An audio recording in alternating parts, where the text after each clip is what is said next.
Today I'm going to be talking about the most effective way to challenge negative thinking to improve how you feel.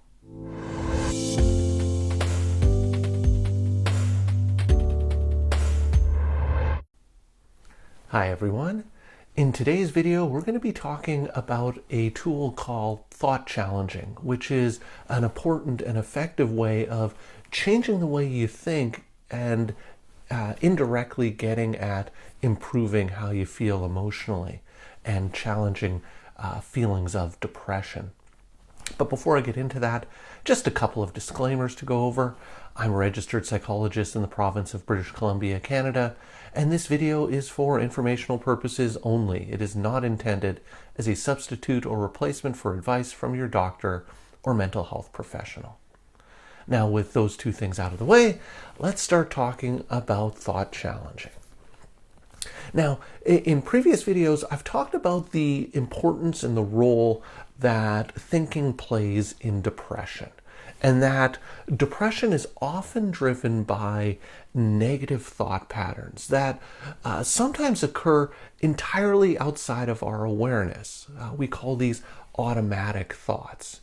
And so when a person's feeling depressed, what ends up happening is they have this automatic negative dialogue that's in the background that really fuels and drives their mood downward. And the worse a person feels, the greater the tendency to think in negative ways. So this video is going to be targeting how exactly do you go about changing these thinking patterns and thinking in more realistic ways to help indirectly get at changing your mood and helping eliminate or at least reduce symptoms of depression.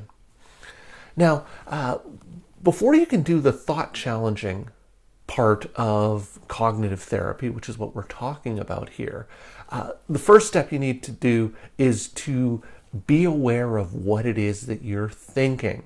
And I did a previous video on the importance of thought awareness in depression and how you can use a 3-column thought record to help improve and help you be aware of what it is that you are thinking.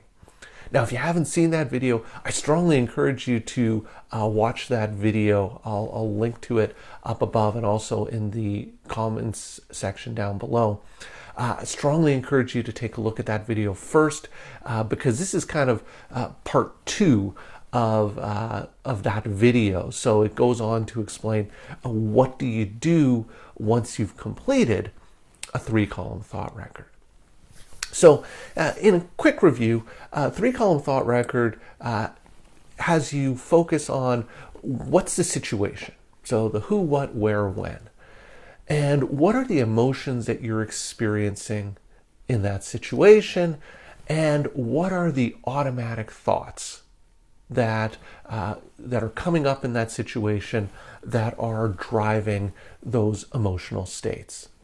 So I use the example of planning to go to lunch with my friend Jimmy, and just before I leave, I find a sticky note that says that my friend Jimmy canceled the lunch date. And we talked about all sorts of possible explanations as to why my friend may have canceled that lunch date. And if I have a tendency towards depression, it may be that I tend to think about that situation in an overly negative way. So things like Jimmy doesn't like me, maybe Jimmy has never liked me, maybe other people don't like me, there's something about me that's unlovable. Those types of negative thoughts. And we know that once you start thinking in a negative way, negative thinking tends to hook you into even more negative thinking. And so you end up in this spiral of negative thought that drives your mood down, that's triggered by this relatively innocuous event, which is a friend canceling lunch. So the idea is you've completed a 3-column thought record and you're aware that you're having all of these negative thoughts. So now what? What do you do with that information? And that's where thought challenging comes in. And that's where a 4-column thought record comes in. And so the idea with thought challenging is you've completed the 3 columns of the thought record, but now there's this 4th column which looks at alternative or realistic ways of thinking about the situation. So you're aware of the negative thinking patterns that are happening automatically, but now it's taking a step back and actually examining what might be alternative ways to think about this situation. What else might be going on that Jimmy canceled the lunch date other than I'm unlovable, no one will ever like me, Jimmy has never liked me, bad things like this always happen to me. So what's a different way of thinking about this? So some questions I like to get people to think about when they're trying to come up with alternative or realistic thoughts. Now, this is the key. Actually, I should have mentioned that before. People often misconstrue cognitive therapy as looking for a silver lining or thinking positively. This 4th column isn't called positive thoughts column. It's called realistic thinking. I'm not a proponent of positive thinking. The goal here is to think about a situation as realistically as possible. So some questions to try and help you get at more realistic ways of viewing the situation. I like to have my clients take a step back and try to get a different perspective on the situation. So one thing to think about is if my best friend knew that I was having these types of thoughts, what would my best friend tell me? Would my best friend tell me, yeah, Jimmy canceled lunch. That means that Jimmy's never liked you and no one likes you and you'll always be unlovable? Well, probably not. My best friend would probably have a different perspective on it. Another way of thinking about it, because sometimes people say to me, well, I don't know what my best friend would say. Maybe my best friend doesn't really like me either. Well, another way of thinking about it is, if my best friend were having these types of thoughts, if my best friend were in this situation and having the exact same thoughts that I'm having, what would I say to my best friend? Would I agree with all of the negative thinking my best friend's having? Well, probably not. And so by having that bit of a shift in perspective, so trying to think about my best friend having these thoughts, I'm probably going to be a lot more compassionate to my best friend, and I'm probably going to be a lot more sort of fair and realistic with my best friend than I am with myself.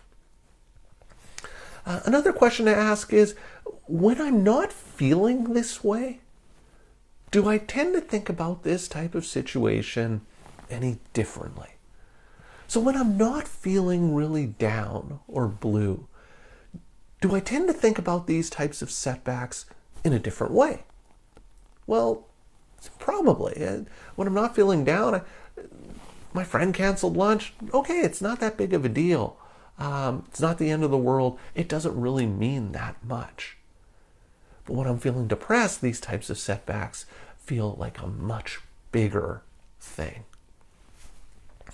Another perspective question I often like to ask my clients is to think about this kind of big picture. 5 years from now, will I think about this type of situation any differently?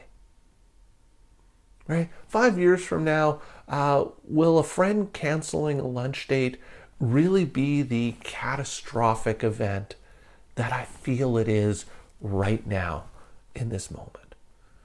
Well, probably not.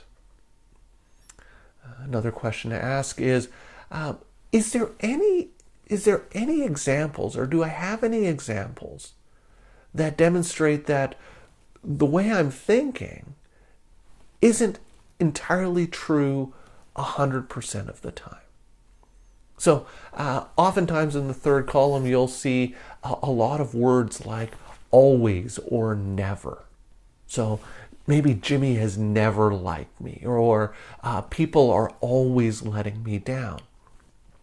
Well, do I have any examples in my life where Jimmy didn't cancel lunch, or Jimmy did demonstrate caring and affection towards me? Do I have any examples in my life where people haven't let me down? Well, if I can think of even one thing or one example, well, that means that this doesn't always happen. Another question I might ask is, have I ever been in this type of situation before? Has anything like this ever happened to me before? What happened? What was the situation? Are there any similarities in this situation to other situations? So, in this example, has a friend ever canceled lunch before?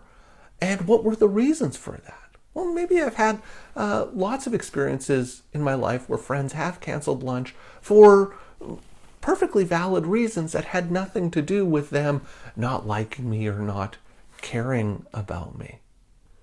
So just another way of trying to put this in perspective and in a greater context. Another way of getting at context is to think about this as, is this entirely my responsibility? Another question to ask is, am I blaming myself for something over which I don't have complete control? So in this situation, it seems like I'm blaming myself for something that Jimmy's doing. Maybe this isn't entirely my responsibility that Jimmy canceled lunch. Maybe it's just Jimmy's responsibility that he canceled lunch, and that it has nothing to do with me. And that's one of the things that sometimes will happen in depression, is that people will perceive that things are happening to them because of them, because there's something inherently wrong with them. And that's often not the case. Sometimes the world just happens because it happens, and it doesn't have anything to do with me.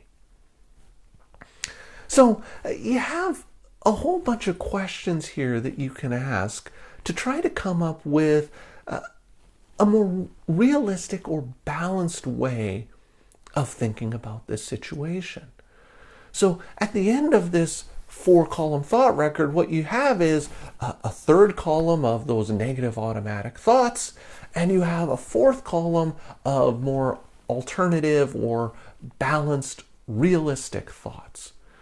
And so the way I like to think about this is, it's kind of like you're putting your emotion or your mood on trial, and you're presenting evidence to support or challenge the mood states. So this thought record, well, the way I like to think about cognitive therapy is, it's kind of like you're presenting your depression to court. And you're in a court hearing, and you have two lawyers arguing different sides of the case. So the third column is the depression lawyer that's arguing all the depressive ways of thinking about the situation. And the fourth column is the realistic lawyer that's arguing the more realistic or balanced ways of thinking about this situation. And so by challenging your thoughts, what you can do is really chip away at those negative thinking patterns. And in doing so, it can help change your mood. So the idea is that you do one of these 4-column thought records, and it's not that you end up feeling happy that Jimmy canceled lunch, but maybe I don't feel the sense of despair and sadness. Maybe I'm just a bit disappointed. So the idea of cognitive therapy isn't that you change the emotion to be a positive one, but you just turn down the dial of the intensity of the emotion. So rather than really sad and down and depressed, I'm a little bummed out and disappointed that Jimmy had to cancel lunch. So I'm going to be linking to a 4-column thought record down below, so you can download that and use that. One of the things about cognitive therapy is that this is a really challenging task. It's a really challenging skill to learn, in large part because we are not used to thinking about our thinking. And so that's why I really strongly encourage people to take some time and to write down their thoughts using these thought records, because by writing it down, it can help slow down your thinking and help you think about a situation more clearly. And over time, as you practice this more and more, you'll get better at it, and it'll come quicker to you. And eventually, you don't need to use a written thought record. You can do this in your head. But at first, don't expect that you're going to be able to master this right away, because, like I said, it's a challenging task. So give it a try. Download the thought records and try to work through them to see if thinking in more sort of alternative or balanced ways can help modulate or turn down the intensity of those emotional states. So I hope that makes sense. I would love to hear your comments and thoughts about this, so please leave me some comments in the comments section down below. If you've been enjoying my videos and would like to see more, please hit that subscribe button and notification bell, and you'll be alerted every week when I post a new video. So that's it for today's video. As always, thank you for making it all the way to the end of this video, and I will see you in the next one.